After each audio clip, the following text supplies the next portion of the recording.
Hello students, welcome to my YouTube channel. My name is Devendra Chauhan. आज का हमारा topic है पैकिंग मटेरियल के अंडर में second point, that is plastic. Plastic आपने देखा होगा कि बहुत सी पैकिंग में यूज होता है। हमने जो फार्मास्यूटिकल ड्रग बनाई है उसको फाइनली पैक करना किसी भी प्लास्टिक कंटेनर में और अपने कस्टमर या फिर पेशेंट को पहुंचाना, ठीक है, ताकि वह हमारी ड्रग स्टेबल बनी रहे। अब बात आती है कि प्लास्टिक प्लास्टिक को किस टाइप के प्लास्टिक को हमने यूज करना है।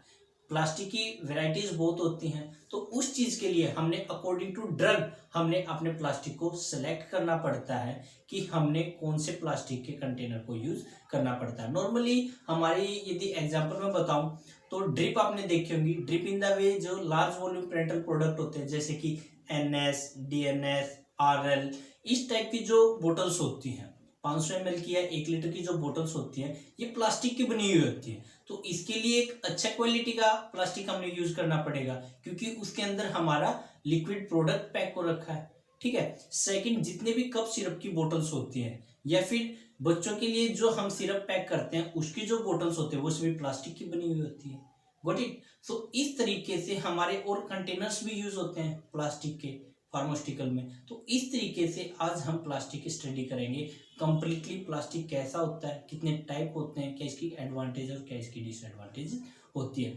एक मोस्ट कॉमन एग्जांपल आप सिरिंज सिरिंज हमारी प्लास्टिक की बनी हुई होती हैं, वो सबसे ज्यादा यूज होती हैं, ठीक है, मेडिकल फील्ड में। सो सिरिंज की भी एक जो क्वालिटी होती है वो गुड होनी चाहिए। किस टाइप का प्रोडक्ट सेलेक्ट कर रहे हो प्लास्टिक में, तो उसी के रिगार्डिंग आज का हमारा टॉपिक है, दैट इज पैकिंग मटेरियल के अंदर हमारा आता है second one is plastic. Okay, so plastic are the group of materials of the synthetic or natural occurring polymers। जो हमारा प्लास्टिक है वह एक नेचुरल से या फिर सिंथेटिक अकरिंग पॉलीमर से बनता है, ठीक है। पॉलीमर से मिलके हमारा प्लास्टिक तैयार होता है।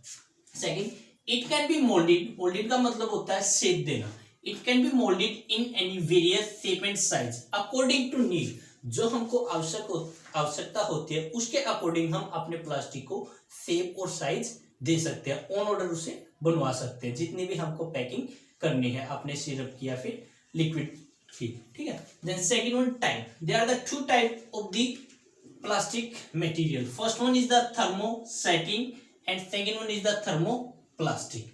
अब देखते हैं थर्मोसेटिंग क्या होता है। कई बार एग्जिट एग्जाम में इसकी डेफिनेशंस भी पूछ सकते हैं कि what is thermosetting and what is thermoplastic. So हमारे ये टू टाइप्स के प्लास्टिक होते हैं, ठीक है। अब हम देखते हैं ऑन हीटिंग, हीटिंग के कॉन्टेक्ट में, on heating this plastic may become flexible but do not become liquid. Yes, जो थर्मोसेटिंग हमारा प्लास्टिक होता है वो हीट के कॉन्टेक्ट में आता है और कॉन्टेक्ट में आने से वो फ्लेक्सिबल हो जाता है। फ्लेक्सिबल हो जाता है बट वो लिक्विड में कन्वर्ट नहीं होता। इस चीज का विशेष ध्यान रखिएगा।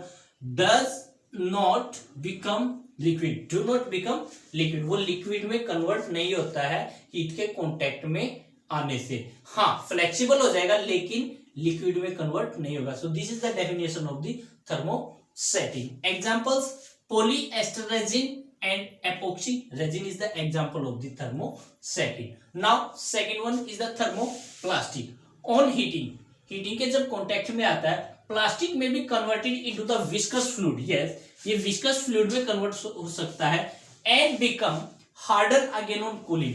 लेकिन जब ये इसके हीट से दूर हो जाता है तो ये वापस अपना हार्डन पोजीशन में आ जाता है, हार्ड हो जाता है, ठीक है। ये नॉर्मली आपने देखा भी होगा कि प्लास्टिक यदि हीट के कांटेक्ट में रहेंगे तो वो विस्कस फ्लूइड में कन्वर्ट हो जाता है, फ्लूइड में कन्वर्ट हो गया और बाद में वो अपना वापस से एक सॉलिड फॉर्म में आ जाता है, मतलब कि हार्ड हो जाता है। तो वो हमारा प्लास्टिक होता है thermoplastic. Most common example is the polyvinyl chloride, जिसको हम PVC के नाम से भी जाना जाता है, पॉलीविनाइल क्लोराइड। यहाँ से एक अच्छा क्वेश्चन राइज आउट होता है, जो आपकी लार्ज वॉल्यूम पेरेंटल पैकिंग होती है जैसे कि NS, DNS, RH की आपने मोस्ट कॉमनली बोटल्स देखी होगी, 500 ml की बोतल होती है, तो वो किस टाइप ऑफ प्लास्टिक की होती है। That one is the made up of the polyvinyl chloride. Way polyvinyl chloride की प्लास्टिक से बनी हुई होती है। तो यहाँ से अपना एक क्वेश्चन राइज आउट होता है, ठीक है।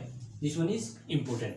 Second example is the polystyrene nylon, etcetera, ये सभी एग्जांपल है हमारे थर्मोप्लास्टिक के। व्हाट इट देन एडवांटेजेस और डिसएडवांटेजेस। एडवांटेजेस प्लास्टिक के क्या होते हैं? Easy to handle and transport, yes plastic होता है बहुत आसानी से आप एक स्थान से दूसरे स्थान पे उसको ट्रांसपोर्ट कर सकते हो, ठीक है, नॉर्मली टूटने का कोई भी डर नहीं होता। Second, less in weight, weight बहुत कम होता है एज कंपेयर टू ग्लास के, अगर कंपेयर करें तो जो प्लास्टिक होता है उसका वेट बहुत कम होता है, less in weight. Third, more flexible, plastic होता है that one is the more flexible, टूटने के ब्रेकेज होने के उसके चांसेस नहीं होते। Fourth, can not be broken, ये पॉइंट आ गया, कैन नॉट बी ब्रेकन, अगर आप लॉन्ग ट्रेवलिंग कर रहे हैं, ठीक है, एक स्थान से दूसरे स्थान, दिल्ली से अहमदाबाद ले जा रहे हैं या बॉम्बे ले जा रहे हैं, तो उसमें टूटने का कोई भी खतरा नहीं होता क्योंकि प्लास्टिक फ्लेक्सिबल्स होता है, वो ब्रेक नहीं हो सकता। सो ये हमारी डिसएडवांटेज तो होगी, इसीलिए तो प्लास्टिक को ज्यादा प्रेफर किया जाता है पैकिंग में। What it then disadvantages, it can not be sterilised easily. Sterilisation का मतलब होता है कि free from micro organism, dust and particles, कोई भी प्रोडक्ट होता है उसको फ्री फ्रॉम माइक्रो ऑर्गेनिज्म होना चाहिए जो भी हम कंटेनर यूज करेंगे।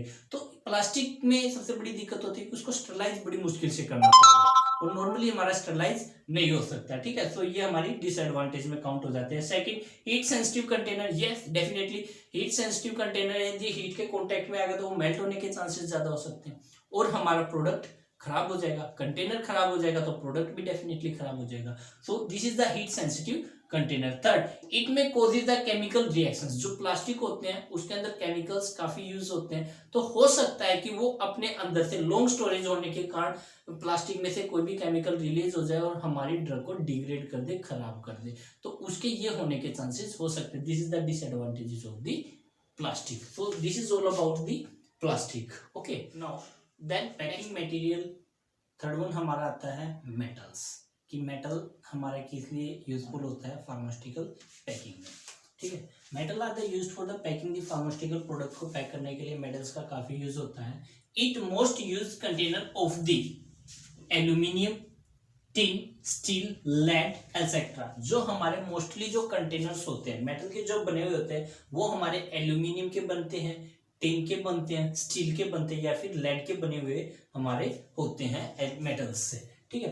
एग्जांपल्स, एराजोल कंटेनर, एराजोल कंटेनर वह होते हैं जैसे कि आपने डीओ हो गए, परफ्यूम्स हो गए, आपने देखा होगा ये जो कंटेनर होते हैं इसको हम एराजोल्स बोलते हैं, ठीक है, ये आपके मेटल्स के बने होते हैं। Next one is the collapsible tube. Collapsible tube का मतलब होता है जो ऑइंटमेंट होती है, ठीक है, 10 ग्राम की 20 ग्राम की जो ऑइंटमेंट होती है वो हमारी कोलेप्सिबल ट्यूब्स में पैक होते हैं और जो कोलेप्सिबल ट्यूब होती है वो हमारी मेटल की बनी हुई होती है, ठीक है। देन बल्क स्टोरेज कंटेनर, कुछ ड्रग्स होती हैं जो हमारे ट्रांसपोर्ट में यूज होते हैं, बड़े जो कंटेनर होते हैं वो भी हमारे मेटल्स के होते हैं जिसके अंदर हमारी ड्रग ट्रांसपोर्ट होती है। देन ये हमारे कुछ मेटल्स थे जो कि हमारे पैकिंग में यूज होते हैं। Now advantages and disadvantages. Metal resist light, moisture and gas. जो मेटल्स होते हैं उसकी सबसे स्ट्रॉन्ग पैकिंग होती है, वो लाइट को पेनिट्रेट नहीं होने देता अपनी बॉडी से, ठीक है। मॉइस्चर एंटर नहीं हो सकता, गैसेस एंटर उसके अंदर बिल्कुल भी नहीं हो सकती। So this is the advantages of the metal. It is the unbreakable container, ये टूट नहीं सकता। Light in weight as compare to glass, यदि ग्लास के कंपेयर में हम बात करें तो लाइट इन वेट होता है हमारा metal. Labels can be directly printed on the container. आपने देखा होगा कि जो लेबल होती हैं उसकी जो इंस्ट्रक्शंस होती है वो हम डायरेक्टली अपने कंटेनर पर प्रिंट कर सकते हैं। So this is the advantages of the metal. Disadvantage में ये मेटल्स जो होते हैं एक्सपेंसिव प्रोडक्ट होते हैं, so this is the most expensive container may को react with the certain chemicals. अब जैसे कि एल्यूमिनियम हो गया, टिन हो गया, स्टील हो गया, हो सकता है किसी केमिकल कोई के साथ अपनी कोई केमिकल रिएक्शन शो कर दे, तो इसलिए थोड़ा सा इस चीज पे एक्स्ट्रा ध्यान रखा जाता है कि कोई भी केमिकल रिएक्शन इसके अंदर ना हो। Then fourth one is last one, packing material is rubber. रबड़ भी हमारे शूटिकल्स में यूज होती है। अब रबड़ कहाँ यूज होती है? आप रबड़ देखिएगा जो वायल्स होती है, ठीक है, जो वायल्स होता है उसका जो क्लोजर होता है वो किस चीज का पैक होता है, बना हुआ होता है रबड़ का। सेकंड, छोटे बच्चों का जो ड्रॉपर होता है, ड्रॉपर से की सहायता से हम दवाई देते हैं छोटे बच्चों को, तो ड्रॉपर की जो हेड होता है वो किस चीज का बना होता है, रबड़ का बना हुआ होता है। तो इस प्रकार से रबड़ का भी एक इंपॉर्टेंट रोल होता है पैकिंग में, ठीक है। तो हमारी यूज होती है तो उसकी स्टडी करना हमारे लिए मस्ट हो जाता है कि हमारे किस टाइप की क्वालिटी ऑफ को यूज करना पड़ता है। Rubber is used for vials closure, yes, जो वायल्स के क्लोजर होते हैं उसमें यूज होता है। ट्रांसफ्यूजन बोटल्स, जो बोटल्स होती है, ठीक है, उसकी कैप में क्लोजर में यूज होता है। एंड ड्रॉपर्स, ड्रॉपर्स में हमारी रबड़ काफी यूज होती है। बट रबड़ हमारी किस चीज की होती है, ब्यूटाइल रबड़ होगी, जैसे नाइट्राइल रबड़ होगी, सिलिकॉन रबड़ होगी। This is the various type of the rubbers which is used in the storage of the pharmaceutical product में हमारी सहायता करती है। Now the advantages, easy to handle and transport, रबड़ कुछ टूट नहीं सकती, कोई खराब नहीं हो सकती, तो उसको हम इजी टू हैंडल कर सकते हैं और ट्रांसपोर्ट कर सकते हैं। चीप प्रोडक्ट, सबसे सस्ता प्रोडक्ट होता है, इतना महंगा प्रोडक्ट हमारा नहीं होता। Then disadvantages, can not be sterilize easily, जो रबड़ होते हैं उसको स्टरलाइज करना बहुत ही मुश्किल हो जाता है, यदि वो हाई टेम्परेचर के कॉन्टेक्ट में आती है तो वो मेल्ट हो सकती है। तो ये इसकी डिसएडवांटेजेस हो सकती है कि हाई टेम्परेचर के कांटेक्ट पे भी हम उसको नहीं रख सकते, तो जिससे वो मेल्ट हो जाएगी। सो ये हमारा रबड़ का केस आता है।